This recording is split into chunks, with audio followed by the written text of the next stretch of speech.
Have you ever woken up and just wanted to create a low poly pot? Well, you've come to the right place. Here I'll show you how to use these simple tools in Blender. Scaling, moving, extruding, and insetting create this low poly pot. I will also be using this shortcut viewer, so whenever I press a button, you can see what I'm pressing, just to make things easier. So with a new blend file,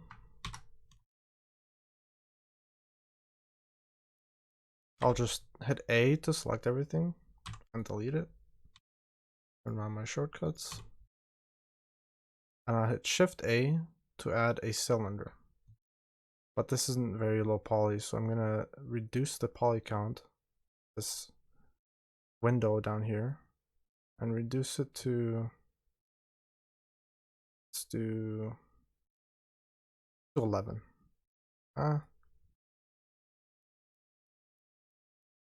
it's symmetrical. 10. And to make the viewport look a little bit more present, I'm gonna turn on cavity. Just adds these creases to the edges. I'll go into side view hitting X, or you can hit 1, 3, 7, or 9 on the number pad. Side view. I'm going to edit mode using tab. And then with Shift Z, because when I try to select the top half, just by click and dragging, it won't select everything. It'll only select what's in my view. So to go into wireframe mode, you just hit Shift Z. And now if you select all of these, it's all of them now.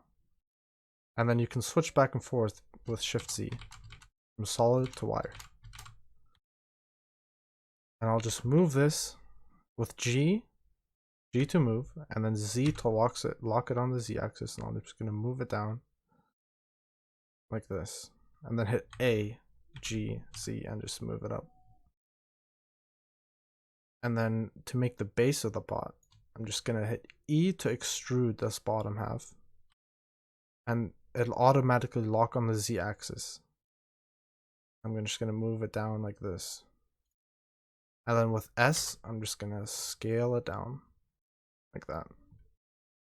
And then a box like the top half, same thing, E to extrude, move it up, and then S to scale it down like that. Now I'm going to hit Shift Z again to go into solid view. And then I'm going to hit E to extrude. But instead of moving it, I'm going to right click to cancel the movement so it stays in the same spot. Then I'm going to hit S and scale it like that. And then I can hit E again to extrude it upwards. Like that. After that, this top plane, you want to create a hole for the pot.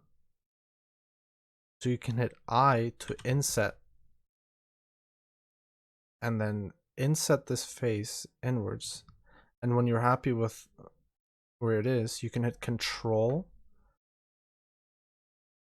and then you can move it up and down. I'm just going to move it down to here, just a little bit. Then I'm going to hit E again. But you see we're kind of going through the outside of the pot. I'm just going to move it down just a little bit. And then hit I again. And then hit E again. And then move it down all the way to the bottom. To see what I'm doing, I'm going to go into side view. Shift C. Now you can see where that inside is. Just going to move it down all the way to the bottom. But no pot has this type of inside. So I'm just going to hit Control R to add more geometry so we can move the inside. One here, Control R again, move one here. And then with Alt and Shift, I'm going to select this loop. Now both of those inside loops are selected. I'm going to hit S to scale them up. But I don't want to scale them on the Z axis. So I'm gonna hit Shift Z, and now it only scales on the Y and the X axis, like that.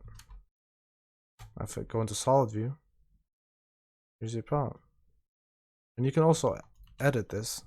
You go to wireframe, and you can scale this whole middle part in Z with the Z axis, and then move it down, G, and then just scale Shift Z, and you can make it smaller. You can move this part up, and you can customize this pot to whatever you want. And even add like a little neck. Control R. Right click to cancel movement. Control R again. Move it in the same spot. Select both of these loops from inside and outside. And scale them down so that they line up with the top. And then G and Z. Just move them up like that. Now you have kind of a neck to it. And if you want to add more, like a loop cut over here, right click to cancel it, scale it down just a bit, and then move it up with G and Z. You can add kind of a curve to the top. You can add curves everywhere here as well. Make it more round. And for the bottom, I'm going to select the bottom face, and to go from vertex select to edge select, you can select edges, or you can select faces. You can use 1, 2, and 3 on your keyboard. So with face select, I'm going to select this bottom face. I'm going to inset it. And then I'm going to extrude it inside of the pot just a little bit. Just adds that little effect. There you go. There you have your pot. Super customizable, super easy, and hope you enjoyed. And if you've created your own and you wanted to show it off, I have a Discord in the description where you can post your pots and let me see what you make.